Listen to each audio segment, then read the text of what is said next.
14 अप्रैल 1912 की वह काली रात और उत्तरी अटलांटिक महासागर का वह खामोश बर्फीला सन्नाटा।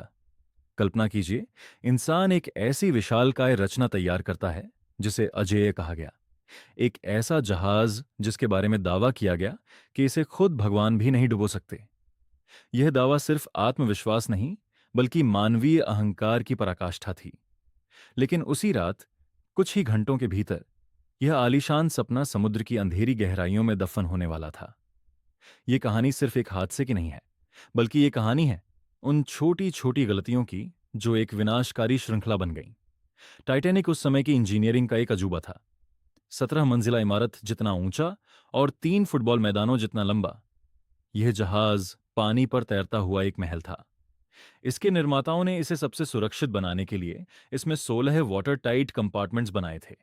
उनका मानना था कि अगर 4 कंपार्टमेंट्स में पानी भर भी जाए, तब भी यह जहाज तैरता रहेगा। इसी अटूट विश्वास ने सुरक्षा को लेकर एक जानलेवा लापरवाही को जन्म दिया। विलासिता के मामले में कोई कमी नहीं छोड़ी गई।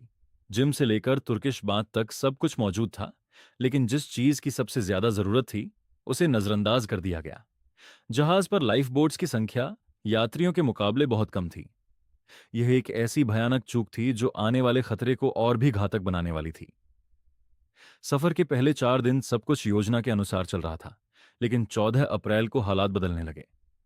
टाइटैनिक को उस दिन बर्फ की चट्टानों यानी आइसबर्ग की कई चेतावनियां मिली थीं, लेकिन वायरलेस ऑपरेटर्स यात्रियों के निजी संदेश भेजने में इतने व्यस्त थे कि उन्होंने इन गंभीर संदेशों को गंभीरता से नहीं लिया। समुद्र उस रात बिल्कुल शांत था। लहरें नहीं थीं और आसमान में चांद भी नहीं था।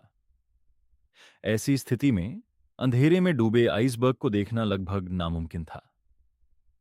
सबसे बड़ी विडंबना देखिए, जिस अधिकारी के पास दूरबीन की अलमारी की चाबी थी, उसे सफर शुरू होने से पहले ही जहाज से उतार दिया गया था। संतरियों के पास दूरबीन तक नहीं थी। रात के 11:40 पर अचानक सामने एक विशाल आइसबर्ग दिखाई दिया। खतरे की घंटी बजी और फर्स्ट ऑफिसर मर्डक ने पूरी ताकत से जहाज को मोड़ने की कोशिश की। लेकिन टाइटैनिक बहुत बड़ा था और उसकी गति बहुत तेज थी।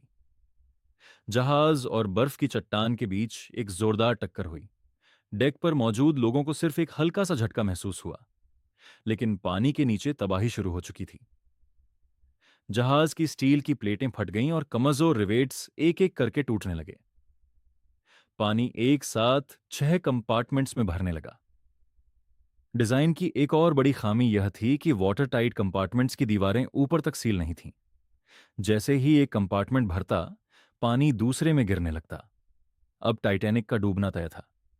कैप्टन स्मिथ को जल्द ही स्थिति की गंभीरता का एहसास हो गया। जब संकट का संकेत यानी एसओएस भेजा गया, तो सबसे नजदीकी जहाज कैलिफोर्नियन का वायरलेस ऑपरेटर सो रहा था। मदद का एक बड़ा मौका हाथ से निकल गया।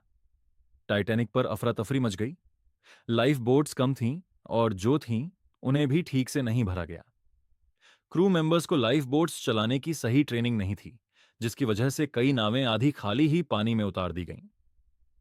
जहां एक तरफ लोग अपनी जान बचाने के लिए संघर्ष कर रहे थे, वहीं जहाज का ऑर्केस्ट्रा अंत तक संगीत बजाता रहा ताकि लोगों का हौसला बना रहे। यह बहादुरी और त्रासदी का एक ऐसा मंजर था जिसे इतिहास कभी नहीं भूल सकता। रात के 2:18 पर टाइटैनिक का पिछला हिस्सा हवा में उठ गया और भारी दबाव के कारण जहाज बीच से 2 टुकड़ों में टूट गया। कुछ ही पलों में वह आलीशान जहाज अटलांटिक की बर्फीली कब्र में समा गया।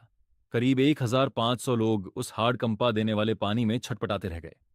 जब सुबह 4 बजे कारपैथिया नाम का जहाज वहां पहुंचा, तो वह केवल 705 लोगों को ही बचा सका।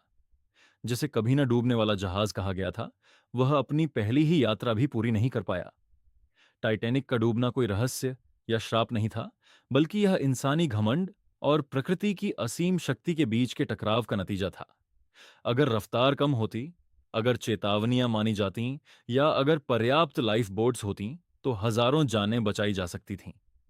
इस हादसे ने दुनिया को सिखाया कि सुरक्षा के नियमों से समझौता करना कितना महंगा पड़ सकता है। आज टाइटैनिक समुद्र की गहराइयों में एक खामोश स्मारक की तरह पड़ा है, जो हमें याद दिलाता रहता है कि अति आत्मविश्वास और लापरवाही का अंजाम हमेशा विनाशकारी होता है। इंसान चाहे कितनी भी बड़ी मशीन बना ले, लेकिन प्रकृति के सामने उसकी हर रचना छोटी है और अहंकार की कीमत हमेशा जान देकर चुकानी पड़ती है। अगर आपको यह वीडियो जानकारीपूर्ण और पसंद आई हो तो वीडियो को लाइक जरूर करें। आपके एक लाइक से हमें ऐसे ही रोचक और ज्ञानवर्धक वीडियो आपके लिए लाने का हौसला मिलता है। और अगर आपने अभी तक हमारे चैनल को सब्सक्राइब नहीं किया है तो अभी सब्सक्राइब करें और बेल आइकॉन दबाना ना भूलें ताकि आने वाली हर नई वीडियो आप तक सबसे पहले पहुंच सके। धन्यवाद।